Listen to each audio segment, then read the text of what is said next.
Agora você ouve uma palavra de vida com o pastor Érico Rodolfo Bussinger.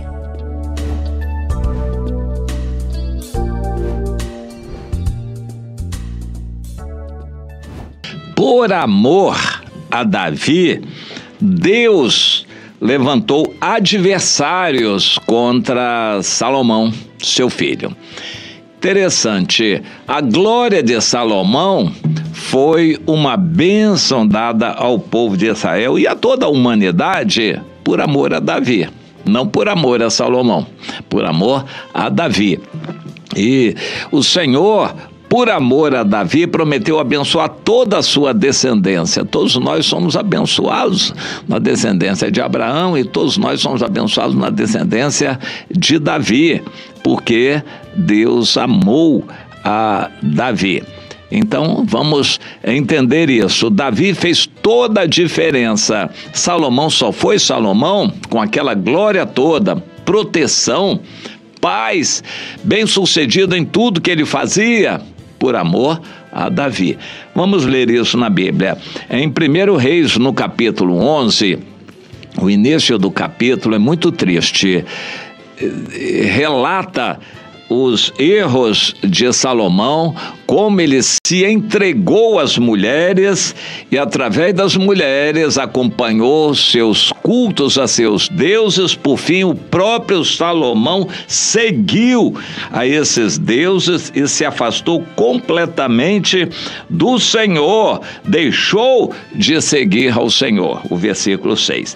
Então isso é muito claro. Salomão edificou um templo a Quemos, ou Camos, a abominação de Moabe, também a Moloque. Moloque é aquele abominação de Amon, que tinha os braços assim num formato de um leito de ferro, que era aquecido por baixo com muito fogo, e eram sacrificadas crianças vivas ali. E segundo o relato histórico, quanto mais gritava a criança, mais valor tinha aquilo para a divindade, no caso, um demônio. E assim Salomão fez, versículo 8, para com todas as suas mulheres estrangeiras, as quais queimavam incenso e sacrificavam a todos os seus deuses.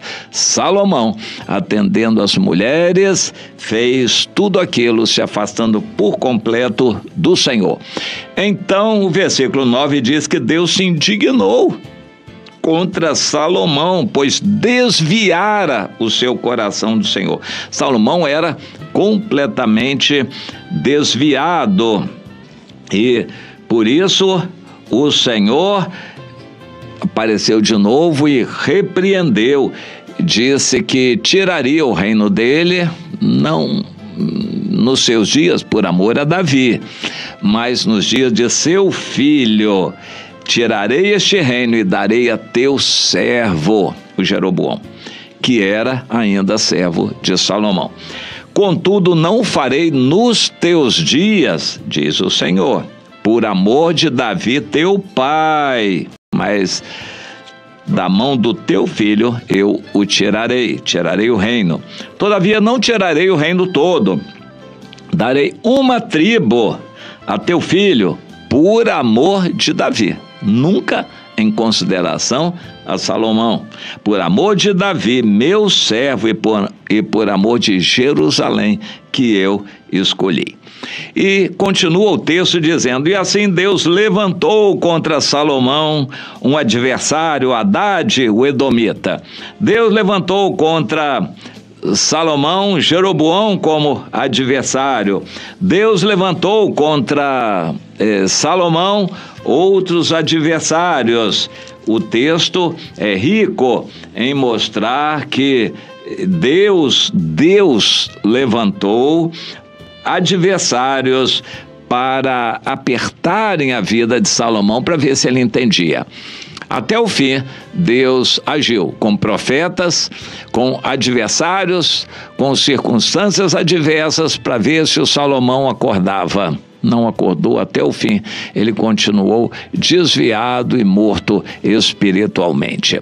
Isso fica na Bíblia como um alerta para nós, para nós que vivemos na era da graça. Quem está em pé, diz o apóstolo Paulo, cuidado que não caia. 1 Coríntios 10, 12. Existe sempre o risco de o cristão se afastar. Não deixe esfriar em ti o Espírito Santo. Não apagueis o Espírito Santo. Não entristeçais o Espírito Santo. São exortações que a Bíblia deixa e nós devemos repassar cada um ao outro, ao seu irmão. Exortai-vos, admoestai-vos mutuamente, uns aos outros, e tanto mais quando vemos que se aproxima aquele dia. Hebreus 10, 25. O Senhor nos manda alertarmos. O próprio Deus alerta. Quando alguém passa por um acidente de moto, de carro, é roubado, passa por uma enfermidade braba, é Deus falando. É Deus querendo alertar o seu servo, por amor, quem sabe, à sua mãe. Um jovem que passa por isso tudo, está afastado do Senhor, Deus abençoa na vida material por amor à sua mãe, que ora. Mas apesar de abençoá-lo materialmente, Deus faz com que ele tenha muitos acidentes, incidentes, enfermidades, roubos, assaltos e coisas assim, para ver se ele entende e se volta para o Senhor. Isto é misericórdia de Deus, são atos de misericórdia tentando fazer a pessoa voltar ao caminho da verdade. E Deus vai continuar a agir assim. Você não tenha dúvida de que lá nas comunidades, no meio do tráfico, Deus está falando tremendamente. Aqueles jovens bandidos ali, por amor às suas mães que estão orando para que eles se voltem para o Senhor. Alguns deles desenvolvem até alguma sensibilidade a Deus, gostam, choram, gostam de ouvir a palavra de Deus, mas eles não conseguem se libertar daquela vida e deixar a vida de pecados. Deus fala muito com eles, até que, não tendo mais jeito, eles escolhendo o caminho do erro, Deus deixa que eles morram, uns matam os outros, e isso continua assim. Deus levantou adversários contra Salomão para o bem dele, para ver se ele acordava. Quem é que gosta de ver um ladrão dentro da sua casa? Eu já tive essa experiência, não é muito agradável não. Primeiro eu tive que me refazer do susto, depois entender a situação, acompanhar e depois ver o que eu faria. Em geral, a minha índole é de atacar, de partir para cima, fazer alguma coisa, mas eu preciso pensar. Deus tem me dado oportunidades para eu pensar antes de agir, e depois Deus sempre abençoa. Mas não é nada agradável você ver um ladrão dentro de casa. Não é nada agradável você ver um vírus dentro da sua casa, contagiando todos os seus familiares. É um inimigo, um adversário, aquele vírus ali dentro. Ninguém se sente cômodo com isto. Ninguém quer ver um Acã no meio da igreja. Você sabe que é um satanista, é uma pessoa como um Judas Iscariotes, é uma pessoa que está estragando a comunhão da igreja. As pessoas percebem, o líder, o pastor, percebe, mas o que fazer, como agir com relação a uma pessoa daquelas? É um joio, a gente deveria tirar, mas se tirar o joio, vai retirar também o trigo. Quem é que tem prazer nisto?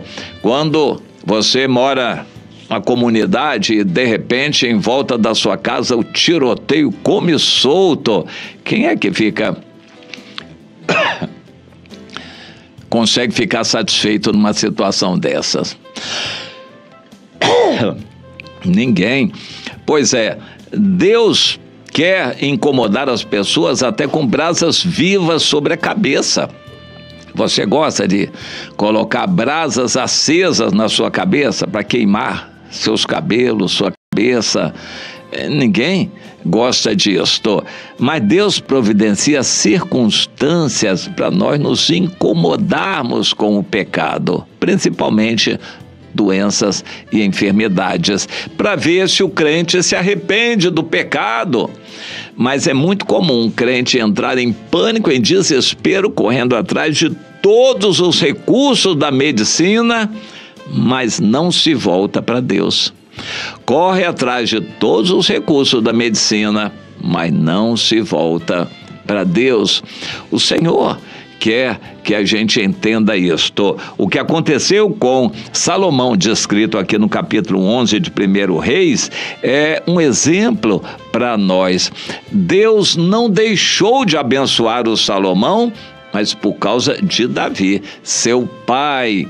E, entretanto, Deus levantou adversários para dificultar a vida de Salomão no intuito de fazê-lo acordar, despertar-se para o arrependimento. Isto não aconteceu. Salomão não se despertou para o arrependimento. Então Deus manteve aqueles adversários, dificultando a vida de Salomão. Ele parece que se isolava, se trancava no palácio, não queria nem saber daquelas circunstâncias e não se voltava para Deus.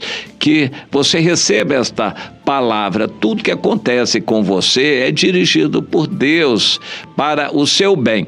Agora, as dificuldades vêm para ajudar você a se despertar e se voltar para Deus. Mas as bênçãos que você tem recebido não são necessariamente merecimento seu, não. Oração de sua mãe, de outros irmãos, ajuda espiritual de outros, misericórdia do próprio Deus. Não se gabe achando que a boa situação financeira, as garantias que você tem, a casa boa, o salário que recebe, que isso é direito seu. É misericórdia de Deus e às vezes por oração de outros ou em consideração a outros. Deus abençoou Salomão por amor a Davi. Deus fala aqui, repete e deixa bem claro que é só por amor a Davi que Deus abençoou Salomão. Mas quando levantou adversários era para despertar o Salomão, o que não aconteceu. Que Deus tenha misericórdia de você e continue levantando adversários, adversidades, enfermidades, doenças e tudo mais, para você acordar enquanto é tempo, porque se o arrebatamento chegar, aí acabou a sua oportunidade, não existirá mais. É agora. Aproveite, o dia é hoje.